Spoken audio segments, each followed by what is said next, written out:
ভাই রে, বাংলাদেশই একমাত্র দেশ যেখানে তেলের দাম কমুক আর বাড়ুক, মানুষের তেল মারা কখনো কমে না। এই দেশের মানুষ নামক কিছু বিরল প্রজাতির প্রাণীরা যেই হারে তাদের প্রিয় অভিভাবকদের তেল মারে, সেই হারে এই দেশে তেল উৎপাদনও হয় না। এই জন্যই মূলত এদেশে সারা জীবন তেলের দাম বাড়তেই থাকে। এই যে মহান ব্যক্তিকে দেখে আপনার মনে হতে পারে তিনি মেট গালা 2025 অনুষ্ঠান থেকে পালিয়ে এখানে চলে এসেছে, কিন্তু না ভাই, আপনার ধারণা একদম ভুল। তিনি এই ধরনের ধান টান শরীরে আটকে চলে এসেছে বেগম খালেদা জিয়াকে অভ্যর্থনা জানাতে, কারণ চিকিৎসা শেষে তিনি দেশে ফিরেছেন। এভাবে শরীরে ধান লাগাতে তার খরচ হয়েছে 7,000 টাকা। তিনি ঘরের বাজারও করেননি, সোজা চলে এসেছেন এয়ারপোর্টে, কারণ মানুষকে দেখাতে তিনি দলকে কতটা ভালোবাসে আর তেল মারতে পারে। এখন আপনারা অনেকেই ভাবতে পারেন, এই যে আজকে তিনি ঘরের বাজার না করে মেট গালার অনুষ্ঠানে না গিয়ে এই ড্রেস পরে দলের প্রতি ভালোবাসা দেখাতে চলে এসেছেন, এতে কি লাভ হবে? তাদের উদ্দেশ্যে বলে রাখি, যেই দেশে একটু বেশি তেল মারতে পারলেই পদ পাওয়া যায়, সেই দেশের মানুষ পরিবারের বাজার না করে এইরকম ড্রেস পরে পাগলামি তো করবেই। কয়দিন পর দেখা যাবে ধান মানব কাকা কোনো না কোনো পদ পেয়ে গেছে। আসলে এদেশে একটু তেল মারতে পারলেই তো পদ পাওয়া যায়। এদিকে এক মমতাজ গেছে আর এদেশে হাজার মমতাজ তৈরি হচ্ছে। তাদের অবস্থাটা দেখেন, তারা দে দে পাল তুলে দে মাঝে হেলা করিস না গানটার 12টা বাজিয়ে দিয়ে তারা নতুন লিরিক্স তৈরি করে গান গাচ্ছে। খালেদা জিয়া আমায় কি মায়া লাগাইছে, সবকিছু ছাইরা এখন গান লাগাইছে।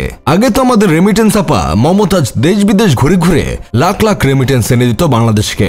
আশা করি আপনারাও তার অভাব আমাদের ভুলতে দিবেন না। আমি এটাও বিশ্বাস করি আপনারা দেশের জন্য বিদেশে গান গেয়ে লাখ লাখ ডলার রেমিটেন্স নিয়ে আসবেন। শুধু কি তারাই এমন তেলবাজি শুরু করছে? এমনটা না, আমাদের দেশের বিভিন্ন তেলবাজ মিডিয়াগুলো যেই পরিমাণ তেলবাজি করছে, তাদের জন্য মূলত এদেশে তেলের দাম লিটারে 20 টাকা করে বাড়বে।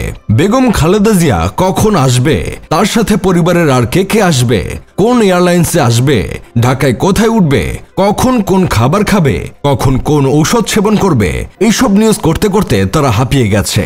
আগে বিভিন্ন সাংবাদিকরা আফসোস লীগের দালালি করত, আর এখন তারা দালালি করবে আরেক দলের।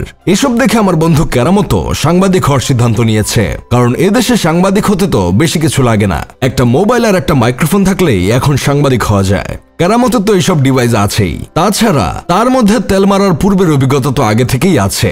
আশা করি কেরামত একদিন সাংবাদিক হয়ে যাবে। বিএনপি চেয়ারপারসন বলছিলেন, বস্তির পোলাপান যেন ছাত্রদল না করে, কোয়ান্টিটির থেকে কোয়ালিটিতে গুরুত্ব দিতে বলেছিলেন তিনি। শুধু ছাত্রদল নয়, পুরো দলে এমন রুলস ফলো করা উচিত, কারণ কয়দিন পর এই তেলবাজদের কাউকে না কাউকে দেখা যাবে কোনো পদে বসে গেছে। তাই আগে থেকে সব তেলবাজ মুক্ত করা উচিত। যাই হোক, শেষমেশ আমি গোলাম হোসেন একটা কাজের কথা কই। আগে দেখতাম মানুষ শুকনা রাস্তা দিয়ে নৌকা নিয়ে ঘুরতো, আর এখন দেখছি মানুষ গায়ে ধান পরে ঘুরে বেড়াচ্ছে। তেলবাজির দিক থেকে বাংলাদেশ সেটাই আছে, শুধুমাত্র মানুষগুলো পরিবর্তন হয়েছে। এইসব নাটকবাজি তেলবাজির রাজনীতি বাংলাদেশ থেকে যাবে না। এই দেশে জনগণ গোলামি করতে বা পা চাটতে পছন্দ করে, এদের কপালে দুঃখ লেগেই থাকবে।